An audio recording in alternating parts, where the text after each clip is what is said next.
Praise lord. దేవుని ఘనమైన నామానికి మహిమ కలుగును గాక. కూడి వచ్చిన అందరికీ ప్రభునామములో వందనాలు, శుభాలు తెలియజేస్తా ఉన్నాను. మంచిది ప్రియులారా, మనం గత కొద్ది వారాలుగా దేవుని చిత్తము అనే అంశాన్ని గురించి మాట్లాడుకుంటూ ఉన్నాం. సహజంగా క్రైస్తవ సమాజంలో ఇది చాలా సుపరిచితమైనటువంటి మాట, దేవుని చిత్తము అనే మాట. కానీ ఎంతమంది దీని గురించి సరైన అవగాహన కలిగి ఉన్నారు అంటే, చాలా మందికి ఈ పదం ఒక అలవాటు అయింది తప్ప దాని గురించి అంత ధ్యానం ఈ పదం మీద చాలా మందికి లేదు. అందుకే ఈరోజు మనం గత కొన్ని వారాలుగా దేవుని చిత్తం అనే అంశాల గురించి మనం మాట్లాడుకుంటూ వస్తూ ఉన్నాం. దేవుని చిత్తము, దేవుని యొక్క ఇష్టము, దేవుని యొక్క మనస్సు అని మనం చూసినట్లయితే, ఈ దేవుని యొక్క చిత్తం రెండు రకాలుగా ఉంటుందని మనం మాట్లాడుకుంటూ వచ్చాం. ఒకటి సార్వత్రికమైన దైవ చిత్తం, రెండవది వ్యక్తిగతమైన దైవ చిత్తం అనే విషయాన్ని మనం జ్ఞాపకం చేసుకున్నాం. సార్వత్రికమైనటువంటి దైవ చిత్తాన్ని గురించి ఇంతవరకు కూడా మనం 4 విషయాలు ఆలోచించుకుంటూ వచ్చాం. ఏంటి సార్వత్రికమైన దైవ చిత్తం అనగా? దేవుని యొక్క వాక్యంలో నుంచి మనం చూసినటువంటి విషయాలు. మొదటి తెస్సలోనిక పత్రికలో 5వ అధ్యాయంలో మనం చదువుకున్నటువంటి మాటలు 15 నుంచి 18 వచనాలు మనం చూసినప్పుడు, ఎల్లప్పుడూ సంతోషంగా ఉండడం దేవుని చిత్తమని, ఎడతెగక ప్రార్థన చేయడం దేవుని చిత్తమని, ప్రతి విషయంలో కృతజ్ఞతాస్తుతులు చెల్లించడం దేవుని చిత్తమని మనం మొదటిగా చూసాం. ఆ తర్వాత ఈ 3 విషయాలతో పాటుగా అదే తెస్సలోనికీయులకు రాయబడిన పత్రిక 4వ అధ్యాయం 3వ వచనంలో నుంచి మనం పరిశుద్ధులవడం దేవుని చిత్తం అనేటువంటి విషయాన్ని కూడా మనం మాట్లాడుకున్నాం. ఇప్పుడు మనం 5వ విషయాన్ని ఈరోజు మనం ఆలోచించబోతూ ఉన్నాం. అదేమిటి అంటే కనుక, కేవలం పరిశుద్ధులవడం మాత్రమే కాకుండా పరిశుద్ధతలో కొనసాగడం దేవుని చిత్తం అనేటువంటి విషయాన్ని మనం ఈ యొక్క 5వ మాటగా మనం చూడబోతూ ఉన్నాం. కాబట్టి దేవుని యొక్క సన్నిధిలో ఉన్నటువంటి మనం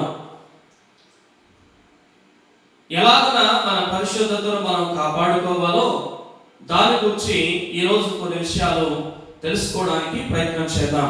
బైబిల్ గ్రంథంలో నుంచి మొదటి తెస్సలోనికీయులకు రాయబడిన పత్రిక 4వ అధ్యాయం 5వ వచనాన్ని మనం చదువుదాం. 4, 5 వచనాలు తెలుగు బైబిల్లో కలిపి ఉంటాయి, చదువుదాం.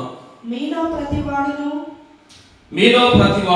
దేవుని ఎరుగని అన్యజనుల వలె కామాభిలాషయందు కాక పరిశుద్ధత యందును ఘనత యందును తన ఘటమును ఎట్లు కాపాడుకొనవలెను అది ఎరిగి ఉండుటయే దేవుని చిత్తము.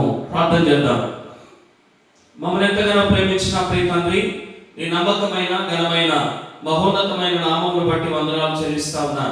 దేవోదేవ, మరలా ఈరోజు సార్వత్రిక దైవ చిత్తములో దేవా, మేము నీ వాక్యములో నుంచి మరొక అంశాన్ని ధ్యానించబోచుండగా మాతో మాట్లాడండి.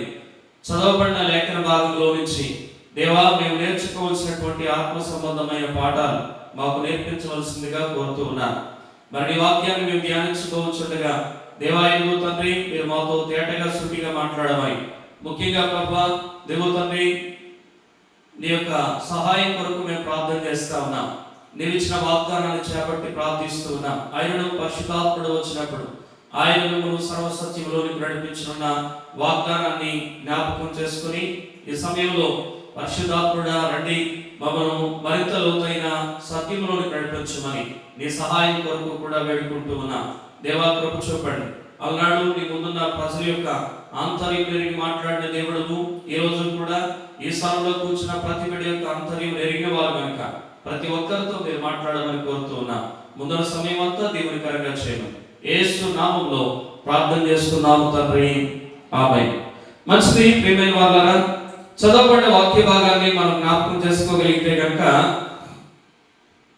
పరిశుద్ధత యందును ఘనత యందును తన ఘటనను ఎట్లు కాపాడుకోవాలనో అది ఎరిగి ఉండుట దేవుని చిత్తము అనే మాట మనం చూస్తూ ఉన్నాం.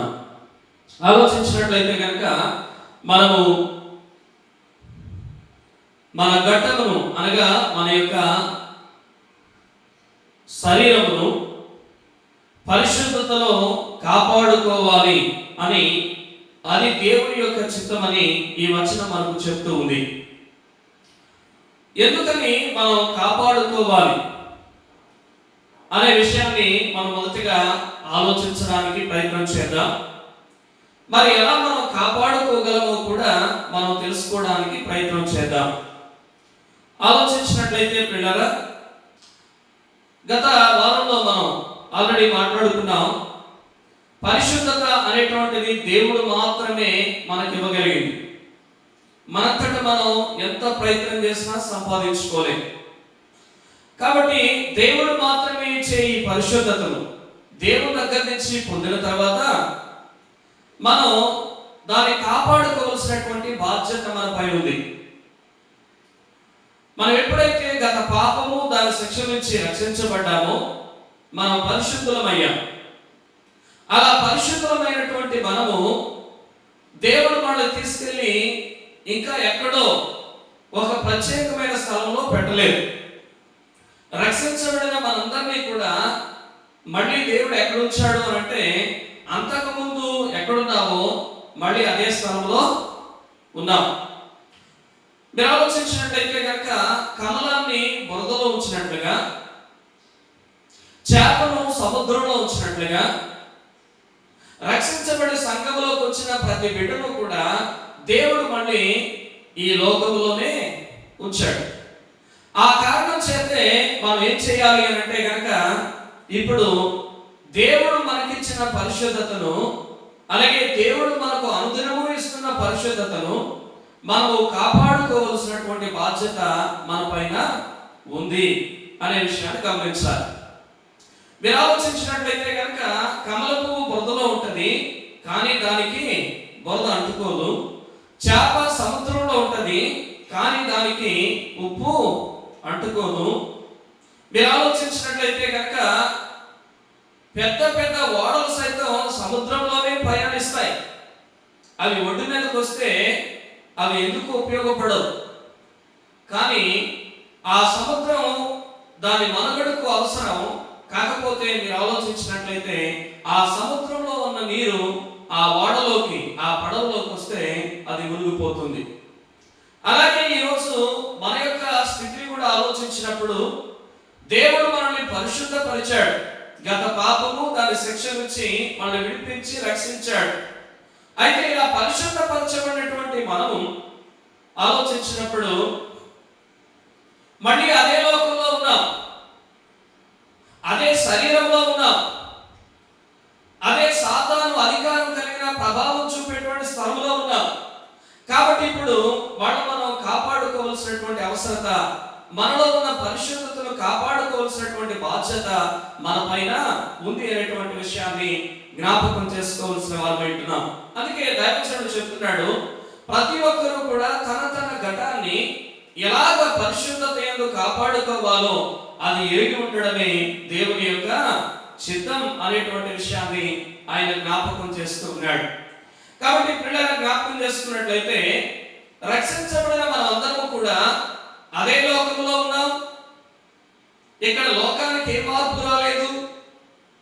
అదే సాతాను ప్రభావితమైన స్థలంలో ఉన్నాం. ఇక్కడ సాతానికి ఏ మార్పు రాలేదు. మీరు ఆలోచించినట్లయితే కనుక మనము అదే శరీరంలో ఉన్నాం. మన శరీరంలో కూడా ఒక నియమం ఉందని దేవుని యొక్క వాక్యంలో మనం చూస్తూ ఉన్నాం. అపోస్తలుడైన పౌలంతటి వాడే అంటాడు, అయ్యో మేలు చేయాలనుకుంటున్నాను, చేయలేకపోతున్నాను, కీడు చేయకూడదు అనుకుంటున్నాను, చేస్తూ ఉన్నాను. ఎందుకని అంటే నాలో ఒక నియమం ఉన్నది, అది నన్ను పాపమునకు పట్టి ఈడ్చుకొని పోవచ్చున్నదని పౌలు ఎంతగానో తన బలహీనతల గురించి మాట్లాడడం మనం చూస్తూ ఉన్నాం.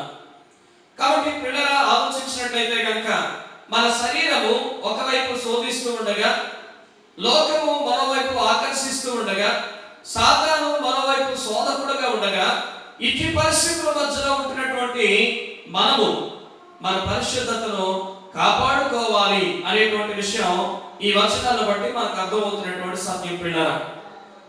అయితే మీరు ఆలోచించాల్సినటువంటి విషయం ఏమిటంటే,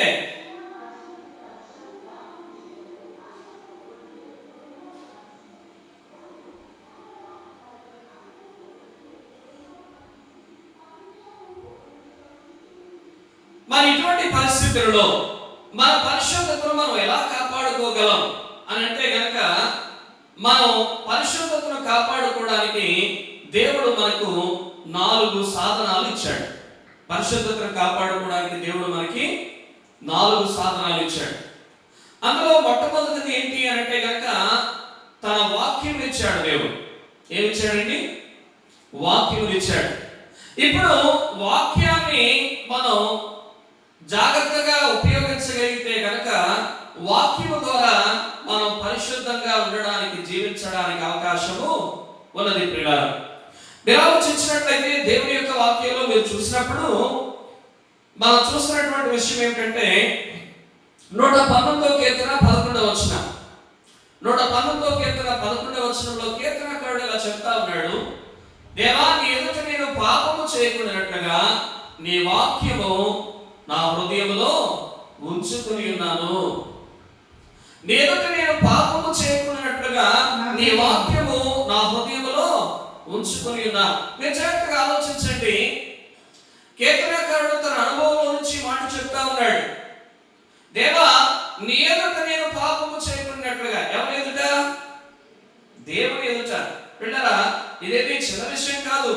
ఎందుకంటే మనుషుల ఎదుట పాపం చేయకుండా ఉండగలగడం అనేది అదేమి గొప్ప విషయం కాదు. ఎందుకంటే మనుషులు లేని సమయాలు ఉన్నాయి, మనుషులు లేని స్థలాలు ఉన్నాయి, మనుషులు చూడలేనటువంటి సమయాలు ఉన్నాయి. కానీ దేవుడు లేని స్థలం ఏదైనా ఉందా? దేవుడు చూడలేని సమయం ఏదైనా ఉందా?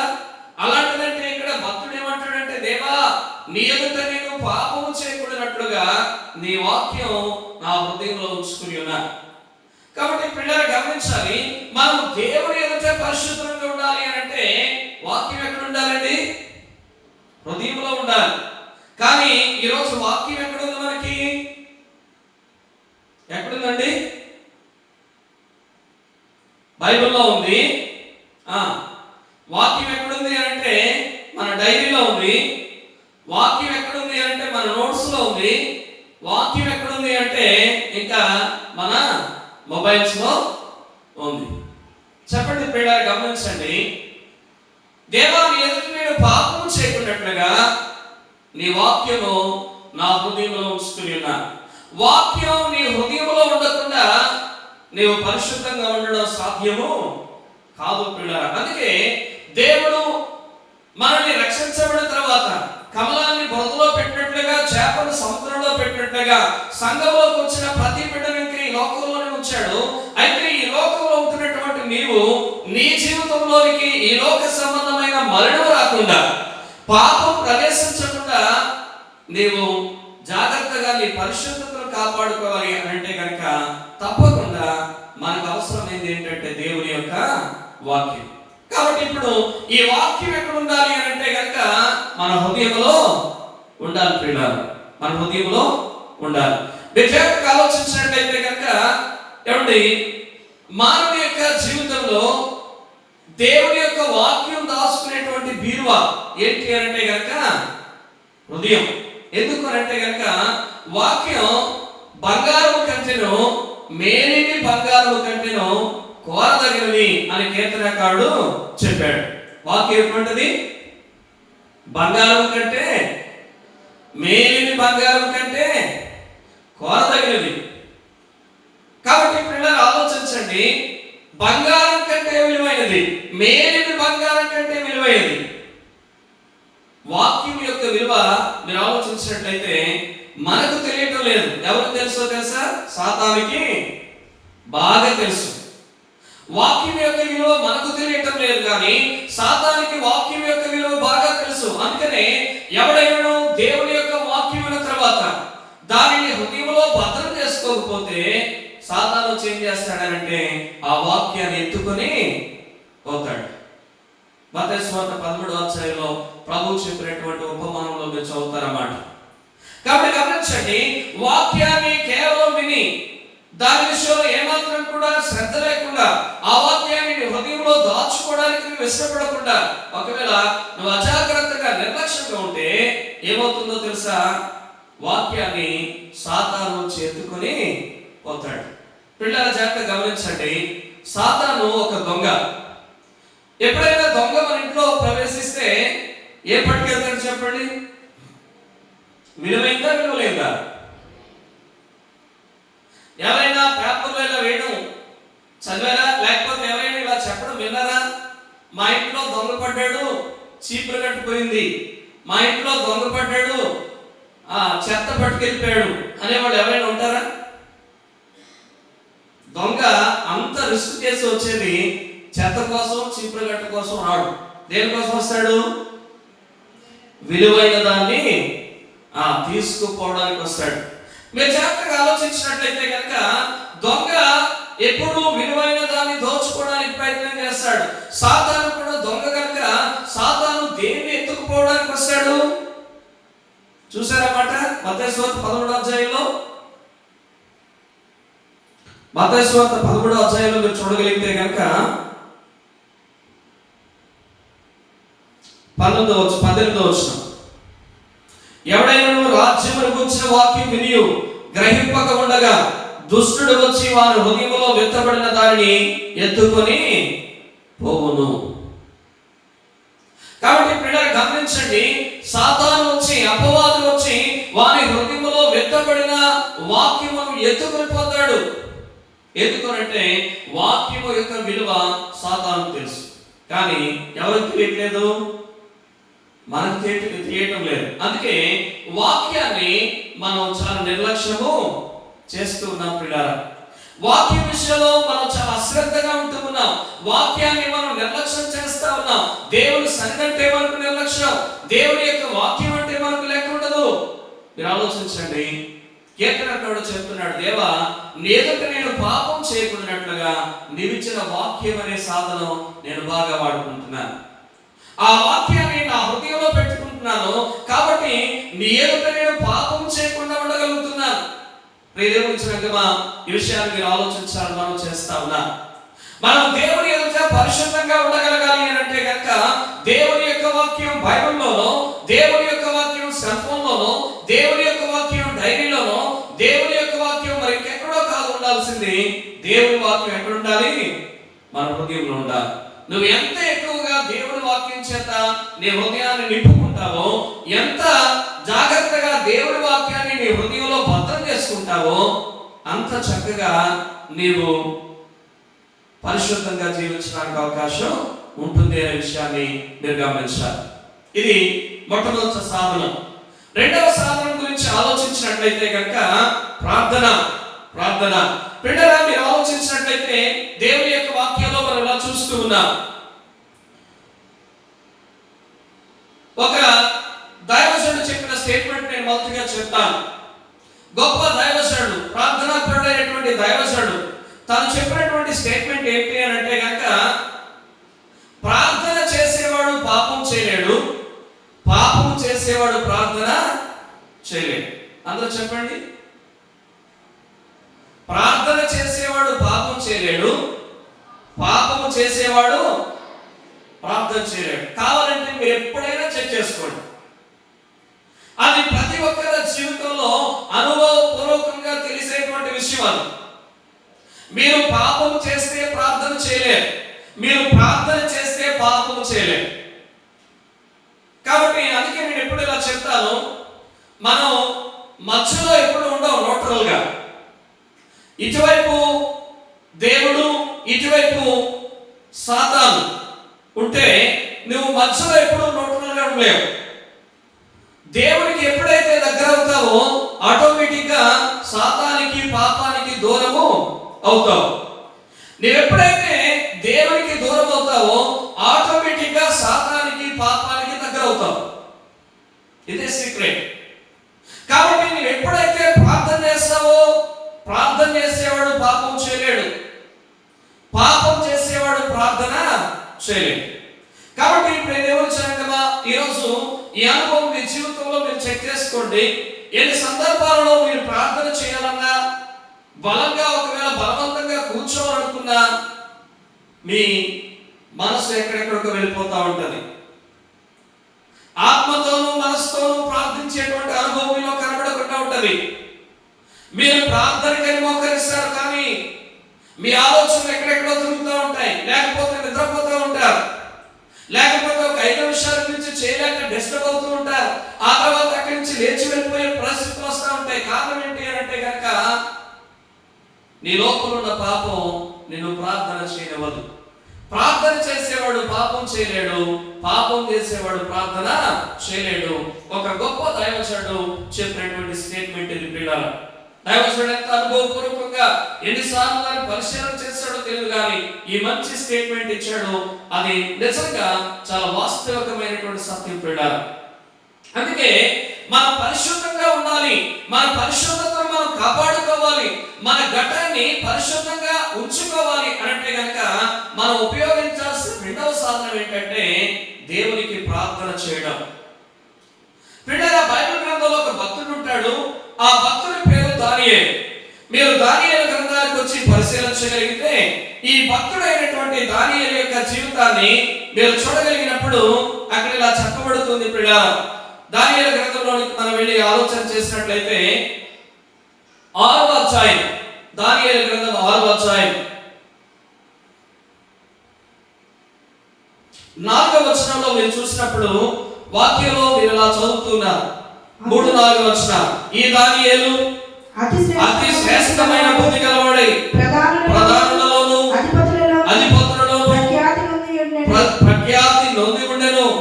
కనుక రాజ్యమంతటి మీద అతనిని నియమింపవలెనని రాజు ఉద్దేశించాను. అందుకు ప్రధానులను అధిపతులను రాజ్య పాలన విషయంలో దానియేలు మీద ఏదైనా ఒక నింద మోపవలెనని ఉండి తగిన హేతువు కొరకు కనిపెట్టుచుండిరి.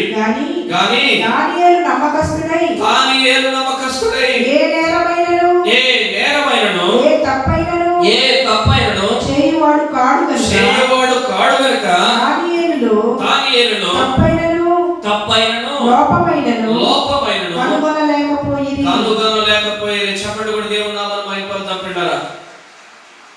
ఆ మాట అండర్లైన్ చేసుకోండి. దానియేలులో తప్పైనను నేరమైనను కనుగొనలేకపోయిరి. మీరు ఆలోచించినట్లయితే కనుక ఒకరోజు దానియేలు చాలా మంచి ప్రార్థనాపరుడు. ఈ ప్రార్థనాపరుడైనటువంటి యొక్క దానియేలు నెబుకద్నెజరు యొక్క రాజ్యంలో ఒక ఉన్నతమైనటువంటి స్థానాన్ని కలిగి ఉన్నాడు. అట్లా ఒక ఉన్నతమైనటువంటి స్థానాన్ని నెబుకద్నెజరు హయాంలోనే కాకుండా ఆ తర్వాత వచ్చినటువంటి దర్యావేషు యొక్క హయాంలో కూడా ఆ నమ్మకత్వాన్ని కలిగి కొనసాగుతూ ఉన్నాడు దానియేలు. దానియేలు యొక్క నమ్మకత్వాన్ని రాజు గుర్తించి రాజ్యం అంతటి మీద 120 మంది అధికారులు ఉంటే ఆ 120 మంది అధికారుల మీద 3 ప్రధానులు ఉన్నారు. ఈ 3లో కూడా అతి శ్రేష్టమైన వాడు దానియేలు అన్నట్టు. అంటే దానియేలు కింద 2 ప్రధానులు ఉంటారు. ఆ 2 ప్రధానుల కింద మళ్ళీ మీరు ఆలోచించినట్లయితే 120 మంది అధికారులు ఉంటారు. ఇప్పుడు దానియేలును ఈ విధంగా అత్యున్నతమైన స్థానంలో రాజు పెట్టడానికి ఇష్టపడుతున్నప్పుడు ఈ యొక్క కింద అధికారులందరికీ దానియేలు అంటే ఇష్టపడటం లేదు. ఎందుకంటే దానియేలు నమ్మకస్తుడు. రాజు అప్పగించిన ప్రతి దాంట్లో కూడా లెక్కలు నమ్మకంగా చూస్తాడు. దేంట్లో ఆయన లొసుగు పనులు చేయడు. ఎక్కడ ఒక రూపాయి ఆశించడు. ఎవరైనా ఆశిస్తే ఒప్పుకోడు. కాబట్టి అలా యథార్థంగా ఉంటున్న కారణం చేత కొంతమందికి దానియేలు అంటే నచ్చలేదు. దానియేలు వల్ల వీడు తినడం మమ్మల్ని తినేవాడు, వీడికి బ్రతకడం చేత కాదు, మమ్మల్ని బ్రతకనివ్వటం లేదు. ఇలాంటి వాడు అధికారంలో ఉన్నంత వరకు మాకే విధమైన ఉపయోగం ఉండదు. కాబట్టి వీడిని ఎలాగైనా అధికారంలో నుంచి తొలగించాలి అని 122 మంది ఆలోచనలో పడ్డారు. సరే ఏం చేద్దాం అంటే ఎక్కడైనా దొరకపోతాడు అందరూ నిఘా పెట్టి ఉంచండి అని అన్నారు. ఈ 122 మంది కూడా వీళ్ళు నిఘా పెట్టి వెతకడం ప్రారంభించారు. అయితే మీరు ఆలోచించినట్లయితే వాళ్ళు ఎంతకాలం వెతికారో కానీ చివరికి వాళ్ళకి అర్థమైన విషయం ఏంటంటే ఈ దానియేలు నమ్మకస్తుడు కాబట్టి ఆయన తప్పు గాని నేరము గాని చేయవాడు కాడు అన్న విషయం వాళ్ళకి అర్థమైంది. దేవునికి స్తోత్రం.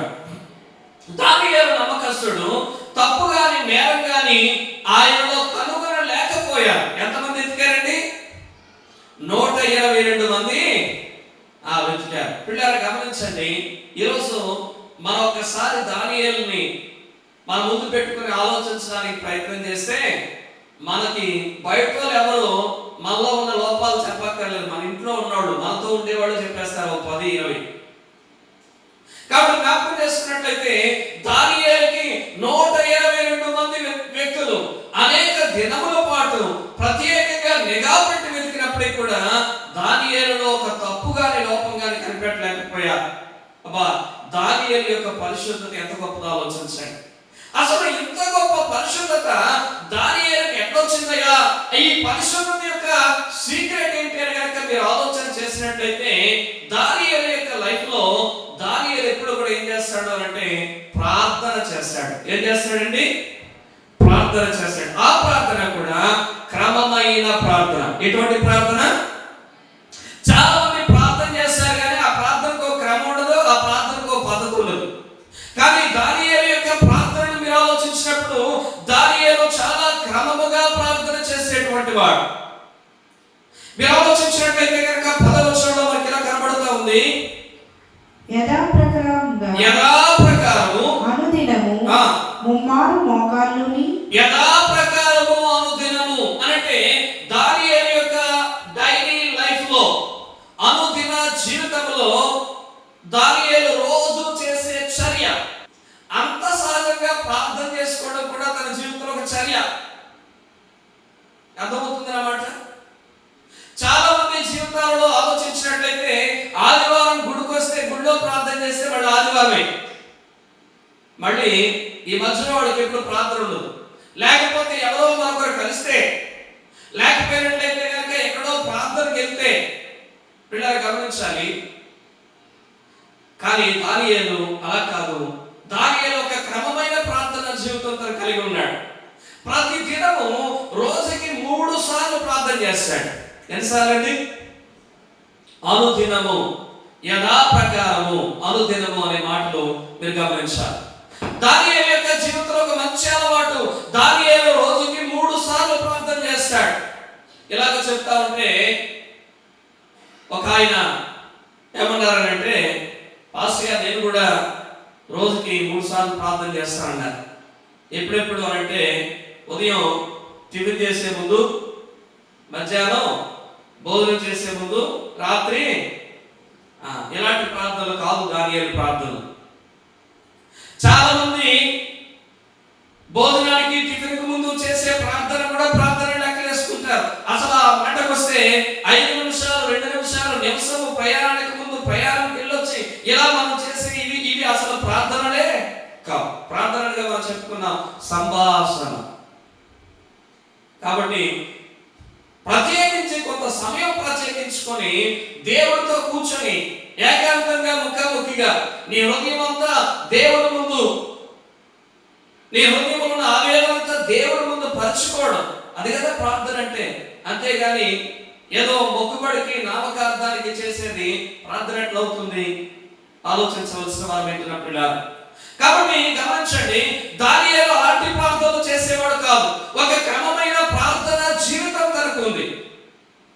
ఎందుకని ప్రార్థన జీవితం అని అన్నాము అంటే మీరు ఆలోచించినట్లయితే ఒకరోజు ఈ 122 మంది కలిసి వెతికి వెతికి చివరికి విసిగిపోయి వీడు ఏ తప్పు చేయడు, వీడిని పట్టుకోవాలి అని అంటే దేవుడి విషయంలోనే పట్టుకోవాలి తప్ప మరి ఏ విషయంలోనే పట్టుకోలేమని చెప్పేసరి చివరికి వాళ్ళందరూ కలిసి ఒక నిర్ణయానికి వచ్చారు. రాజుగారి చేత బలవంతంగా ఒక శాసనం చేపించారు. ఏంటి శాసనం అని అంటే, ఈ రోజు నుంచి 1 రోజుల పాటు రాజా, మన రాజ్యంలో ఉన్న మనుషులందరూ కూడా నీకు తప్ప వేరే ఏ దేవునికి ప్రార్థన చేయకూడదు అనే ఒక శాసనాన్ని చేయించారు. రాజుగారి పాపం వాళ్ళ పన్నిన కుట్ర సంగతి తెలియక ఓకే అని చెప్పేసి ఆయన ఏం చేశాడు అంటే ఆ యొక్క శాసనాన్ని సంతకం చేశాడు. అటు శాసనం రిలీజ్ చేయబడిందని తెలిసిన తర్వాత దాంట్లో కండిషన్ కూడా ఉంది. ఒకవేళ రాజుగారు తప్ప ఎవరికైనా ప్రార్థన చేస్తే ఆ వ్యక్తులను తీసుకెళ్ళి ఏం చేయాలంటే సింహాల బోనులో వేయాలి అని చెప్పి ఒక ప్రత్యేకమైనటువంటి శిక్ష కూడా దాని కొరకు అమలుపరిచారు. మీరు ఆలోచిస్తే ఇట్టి శాసనము చేయబడింది అనేటువంటి మాట దానియేలుకు తెలిసిందట. ఏ శాసనం? దానియేలు ప్రార్థన చేస్తే చచ్చిపోతావు. ఎందుకంటే రాజుగారికి తప్ప ఎవరికి ప్రార్థన చేసినా సింహాల బోనులో వేసేస్తారు. కాబట్టి నువ్వు ప్రార్థన చేస్తే చచ్చిపోతావు. నువ్వు బ్రతకాలి అని అంటే ప్రార్థన చేయకూడదని మిగతా చెప్తా ఉన్నారు. ఇప్పుడు దానియేలు వాళ్ళకి ఏం చెప్తున్నాడో తెలుసా? నేను ప్రార్థన చేయకపోతే చచ్చిపోతాను. ప్రార్థన చేస్తే వాళ్ళు మన సింహాల బోనులో వేస్తారో లేదో, ఒకవేళ వేసిన సింహం తింటదో లేదో తెలియదు, కానీ ఒకవేళ ప్రార్థన చేయకపోతే నేను చచ్చిపోతాను. ఎందుకు అనంటే ప్రార్థనే నాకు ఊపిరి, ప్రార్థనే నాకు ప్రాణం అన్నట్లుగా దానియేలు చెప్తా ఉన్నాడు. దేవునికి స్తోత్రం.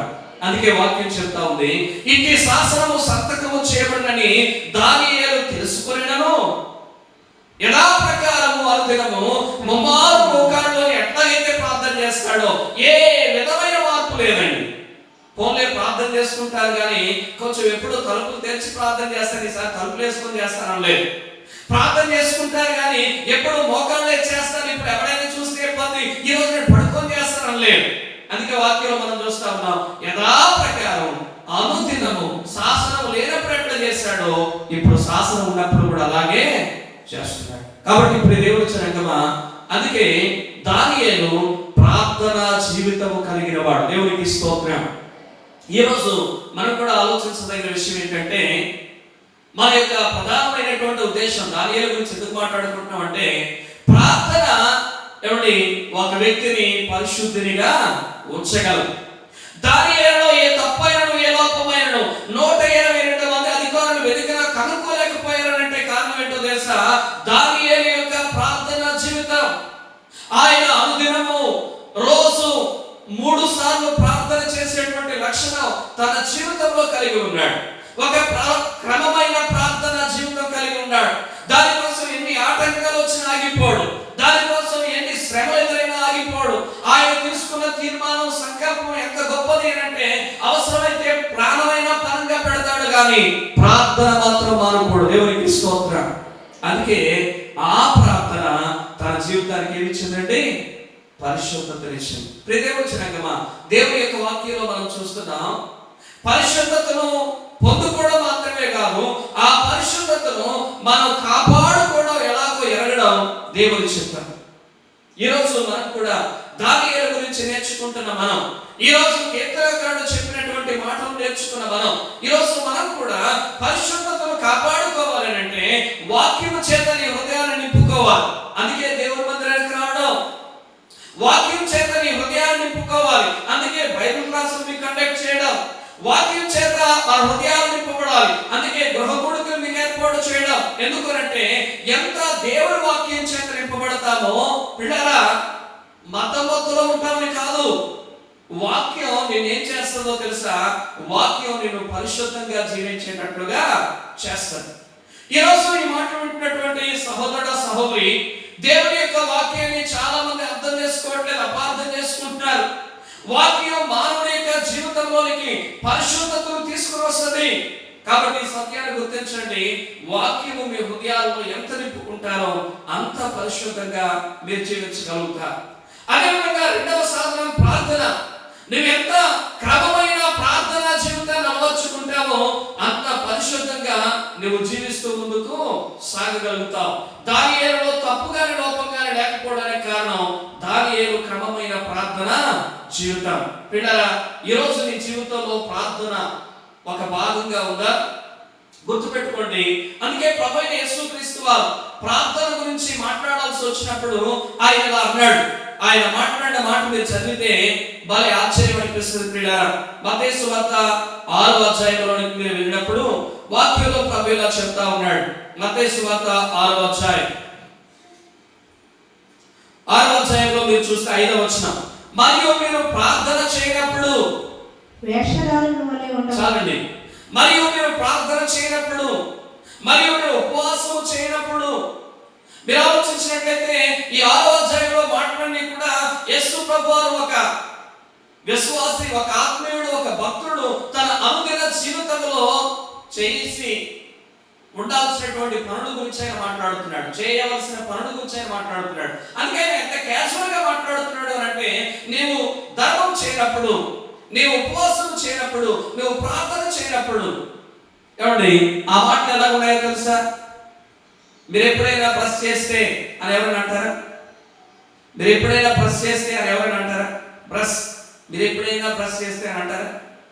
ఎందుకని? మనం రోజు చేస్తారా చేయరా? ఏదో కొంతమంది అనుమానంగా చూస్తున్నారు.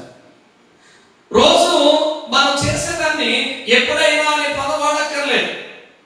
ఏమండి, మీరు భోజనం చేస్తే, మీరు ఎప్పుడైనా భోజనం చేస్తే అని వాడక్కర్లేదు. మీరు భోజనం చేసే ముందు అని అంటారు. మీరు ఎప్పుడైనా బ్రష్ చేస్తే అని వాడక్కర్లేదు. మీరు బ్రష్ చేసే ముందు అని అంటారు.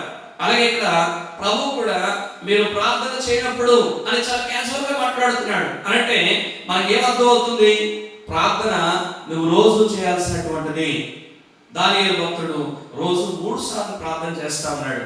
ఈ రోజు నీ జీవితంలో క్రమమైన ప్రార్థన జీవితం నీకుందా? అది లేకుండా నీకు పరిశుద్ధత నువ్వు కాపాడుకోలేవు. ఈ సత్యాన్ని గుర్తించండి. లేకపోతే మూడవదిగా మీరు ఆలోచించినట్లయితే కనుక, మూడవది, మనము వాక్యం ద్వారా, ప్రార్థన ద్వారా మన పరిశుద్ధతను మనం కాపాడుకోవచ్చు. వాక్యము పరిశుద్ధంగా ఉండడానికి సహాయం చేస్తుంది. ప్రార్థన పరిశుద్ధంగా బ్రతకడానికి శక్తినిస్తుంది. అయితే మీరు ఆలోచించాల్సిన మరో విషయం ఏంటి అంటే, ఈ రెండింటితో పాటుగా దేవుడు మరో సాధనం మనకి ఇచ్చాడు. ఏంటి అంటే కనుక, దేవుడు తన రక్తమును మన కొరకు అందుబాటులో ఉంచాడు. దేవునికి స్తోత్రం, హల్లెలూయా. దేవుడు జనగమా, రక్షించబడినటువంటి మనం ఎప్పుడైనా కావలసి కాదు, తెలిసి కాదు, బుద్ధిపూర్వకంగా కాదు. ఎందుకంటే దేవుని యొక్క వాక్యం ఇలా చెప్తుంది ప్రియులారా. దేవుని వాక్యంలో మత్తయి యోహాను పత్రిక 3వ అధ్యాయంలో చదవగలిగితే కనుక, దేవుని వాక్యంలో మనం ఇలా చదవగలుగుతూ ఉన్నాం. మత్తయి యోహాను పత్రిక 3వ అధ్యాయం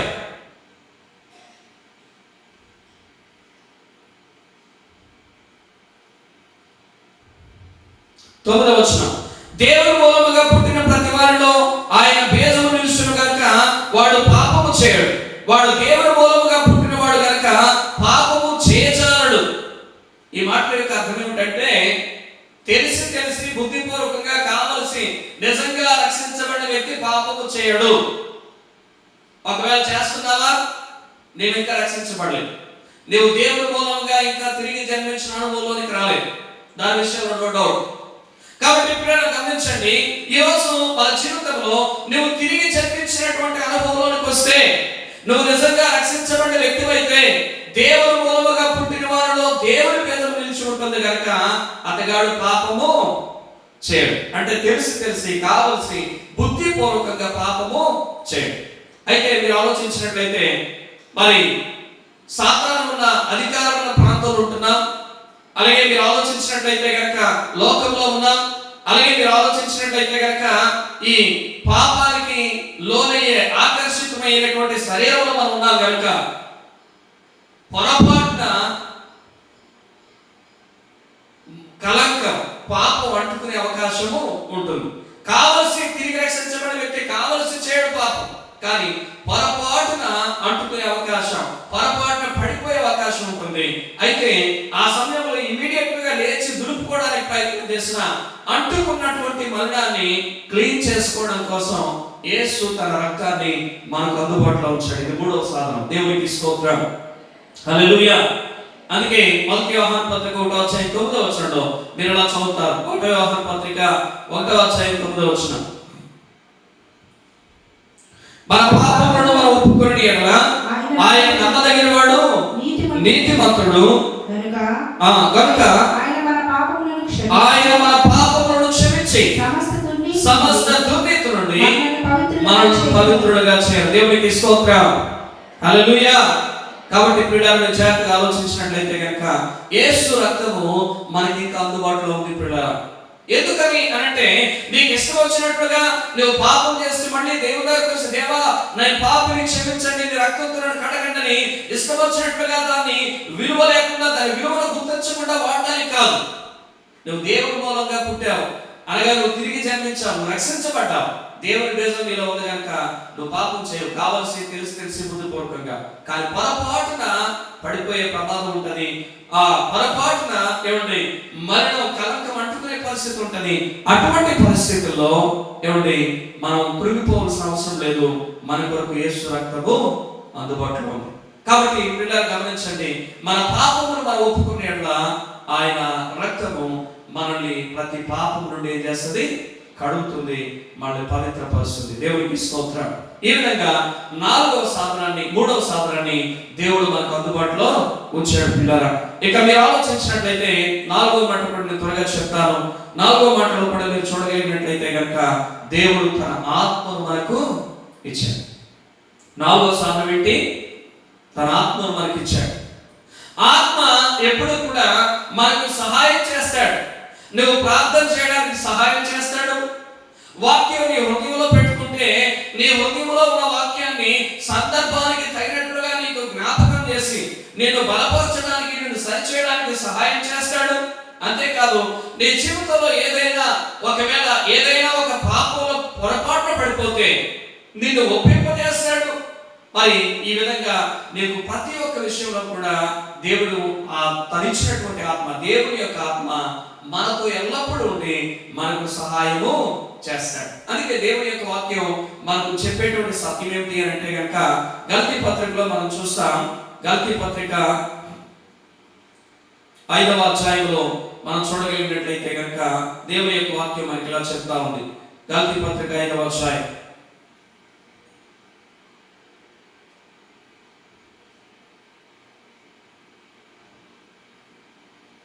16వ వచనం. నేను చెప్పినది ఏమనగా ఆత్మానుసారంగా నడుచుకోండి, అప్పుడు మీరు శరీరేచ్ఛను నెరవేర్చరు అని అంటాడు. కాబట్టి మీరు ఆలోచించినట్లయితే కనుక మనము ఆత్మానుసారంగా మనం నడుచుకోగలిగితే కనుక మరి మనము శరీర కార్యాలను నెరవేర్చుకుంటా ఉంటాం. అలాగే 25వ వచనంలో కూడా మనము ఆత్మను అనుసరించి జీవించే వారమైతే ఆత్మను అనుసరించి క్రమముగా నడుచుకుందాము అనేటువంటి మాట కూడా మనం ఇక్కడ చూస్తూ ఉన్నాం. కాబట్టి పిల్లలు మీరు ఆలోచించినట్లయితే కనుక దేవుని యొక్క ఆత్మ మనకు సహాయం చేస్తాడు. ఎంత సహాయం మనకు చేస్తాడు అని అంటే కనుక మన జీవితంలో దేవుని యొక్క వాక్యం ఇప్పటి వరకు మనం చూసినట్లుగా మనం ప్రార్థన చేయడానికి, యుక్తంగా ప్రార్థన చేయడానికి సహాయం చేస్తాడు. వాక్యాన్ని మనకు జ్ఞాపకం చేసి ఏమండి మనం పరిశుద్ధంగా జీవించడానికి పాప విషయంలో హెచ్చరిస్తూ ఉంటాడు. అంతేకాకుండా మరి మనం పొరపాటున పడిపోతే ఆయన రక్తములో కడగబడడం కొరకు మన పాపమును గురించి ఒప్పింపజేస్తూ ఉంటాడు. దీనితో పాటుగా ఆయన మనం ఎప్పుడు కూడా నడిపించడానికి మనకు సిద్ధంగా ఉంటాడు. ఇప్పుడు మనం ఏం చేయాలో తెలుసా? ఆత్మానుసారంగా నడుచుకోవాలి. గుర్తుపెట్టుకోండి, ఒక గొప్ప దైవజనుడు అన్నాడు, నా లోపల 2 కుక్కలు ఉన్నాయన్నాడు. ఒకటి తెల్ల కుక్క, రెండోది నల్ల కుక్క. అయితే అవి రెండు ఒకదానికొకటి విరోధంగా పోట్లాడుతూ ఉంటాయి. అయితే నేను దేనికి సపోర్ట్ చేస్తానో అదే గెలుస్తుంది అని చెప్పాడు. ఆత్మానుసారంగా నడుచుకోవడం అంటే దాని అర్థం ఇదే. ఎప్పుడు కూడా ఆత్మ, శరీరం ఈ రెండు ఒకదానికొకటి విరోధంగా అపేక్షిస్తూ ఉంటాయి. అటువంటి సమయంలో నీవు దేనికి సపోర్ట్ చేస్తావో అదే ఏం చేస్తుంది అంటే కనుక నేను నడిపిస్తుంది, మిగతాది ఓడిపోతుంది. కాబట్టి పిల్లరా, ఈరోజు మనం కూడా చేయాల్సింది ఏంటి అంటే కనుక ఆత్మ శరీరానికి, శరీరం ఆత్మకు ఒకదానికొకటి విరోధంగా ఆపేక్షించుచున్నామని గలతీ పత్రిక 5వ అధ్యాయం 17వ వచనం చెప్తా ఉంది. అయితే ఈరోజు ఎన్నిసార్లు నువ్వు ఆత్మానుసారంగా నడుస్తా ఉన్నావు, ఎన్నిసార్లు నువ్వు శరీరానుసారంగా నడవడానికి ప్రయత్నం చేస్తా ఉన్నావు, ఆలోచించుకోవాల్సినటువంటి అవసరం ఉంది పిల్లరా. కాబట్టి దేవుడు మనకి ఇచ్చిన ఆత్మను మనం ఉపయోగించుకోగలిగితే ఆత్మను అనుసరించి నడవగలిగితే మనం పరిశుద్ధంగా జీవించగలుగుతాం. శరీర కార్యాలు ఏవి మనలో కనబడదు. ఎందుకంటే ఆత్మానుసారంగా నడుచుకుంటున్నప్పుడు మనలో నుంచి ఏమొస్తుంది అంటే కనుక ఆత్మఫలము బయటికి వస్తుంది. కాబట్టి ఈ విషయాలు మనం జ్ఞాపకం చేసుకుందాం. ఎంతవరకు ఏమండి మనం ఎందుకు పరిశుద్ధంగా ఉండడానికి, మన పరిశుద్ధతను ఎందుకు మనం కాపాడుకోవడానికి ప్రయత్నం చేయాలి అంటే 3 కారణాలు చెప్పారు. మనం రక్షించబడినప్పటికీ కూడా దేవుడు మనల్ని ఎక్కడ పెట్టాడంటే ఈ లోకంలో పెట్టాడు. లోకానికి మార్పు లేదు, లోకమంతా కూడా పాపంతో నిండి ఉన్నదని దేవుని వాక్యం చెప్తా ఉంది. అలాగే మీరు ఆలోచించినట్లయితే కనుక ఈ లోకము దుష్టుని ఆధీనంలో ఉంది. ఆ యొక్క దుష్టుడు సాతానికి కూడా మార్పు లేదు, మారుమనసు లేదు. అంతేకాదు మీరు గమనిస్తే కనుక మనం రక్షించబడినప్పుడు కూడా ఇంకా ఈ శరీరంలోనే ఉన్నాం. కాబట్టి ఈ శరీరము పాపానికి ఆకర్షిస్తూ ఉండగా, సాతాను పాపానికి ప్రేరేపిస్తూ ఉండగా, అలాగే లోకము పాపం కొరకు ఆకర్షిస్తూ ఉండగా, వీటన్నిటి మధ్యలో ఏమంటే మన పరిశుద్ధతను మనం కాపాడుకోవాల్సినటువంటి అవసరం ఉంది పిల్లలు. అందుకని ఇటు లోకంలో మనం పెట్టిన దేవుడు ఏం చేశాడు అంటే మనకి 4 సాధనాలు ఇచ్చాడు. ఏంటి ఆ 4? నెంబర్ 1 ప్రార్థన, నెంబర్ 1 వాక్యం, నెంబర్ 2 ప్రార్థన, నెంబర్ 3 యేసు రక్తం, నెంబర్ 4 దేవుని యొక్క ఆత్మ. ఈ 4 సాధనాలు మనకి ఇచ్చాడు. వాక్యం నీ హృదయంలో ఉంటే ఏమండి వాక్యాన్ని మనం గమనిస్తూ ఉన్నాం, నీవు పరిశుద్ధంగా ఉండగలవు. నీవు ఎంతగా ప్రార్థన చేస్తావో నీవు అంత పరిశుద్ధంగా నువ్వు మార్చబడుతూ ఉంటావు. అంతేకాదు మీరు ఆలోచించినట్లయితే కనుక ఒకవేళ పొరపాటున దేవుని మూలంగా పుట్టినవాడు పాపం చేయడు, రక్షించబడిన వ్యక్తి పొరపాటున ఒకవేళ పాపం చేస్తే, పాపంలో పడిపోతే కృంగిపోవాల్సిన అవసరం లేదు. నీవు లేచి నీ పాపం ఒప్పుకోగలిగితే యేసు రక్తం నీ ప్రతి పాపం నుండి పవిత్రంగా చేస్తుంది. అంతేకాదు ఆలోచించినట్లయితే కనుక దేవుడు తన ఆత్మనిచ్చాడు. ఆత్మ ఈ పై 3 విషయాల్లో సహాయం చేస్తూ ప్రార్థన చేయడానికి సహాయం చేస్తాడు, ఎంకరేజ్ చేస్తాడు. దేవుని యొక్క వాక్యం నీ హృదయంలో పెట్టుకుంటే వాక్యాన్ని జ్ఞాపకం చేసి బలపరుస్తూ ఉంటాడు, పాపం చేయకుండా హెచ్చరిస్తూ ఉంటాడు. అంతేకాదు మీరు గమనించండి, మరి 3వదిగా నీవు పడిపోయిన సందర్భాల్లో, కళంకం మరణం నీకు అంటిన సందర్భాల్లో ఆయన రక్తంలో నిన్ను కడిగి పవిత్రపరచడం కొరకు నిన్ను ఒప్పింపజేస్తాడు. అంతేకాకుండా ఆయన ఎప్పుడు నిన్ను నడిపించడానికి సిద్ధంగా ఉంటాడు. ఈరోజు ఆత్మానుసారంగా నడుచుకోగలిగితే నీ జీవితంలో శరీర కార్యాలకు కనబడవు. నువ్వు ఎప్పుడైతే శరీర కార్యాలను జయించగలుగుతావో అప్పుడు నీవు పరిశుద్ధంగా జీవించగలవు. దేవునికి స్తోత్రం, హల్లెలూయా.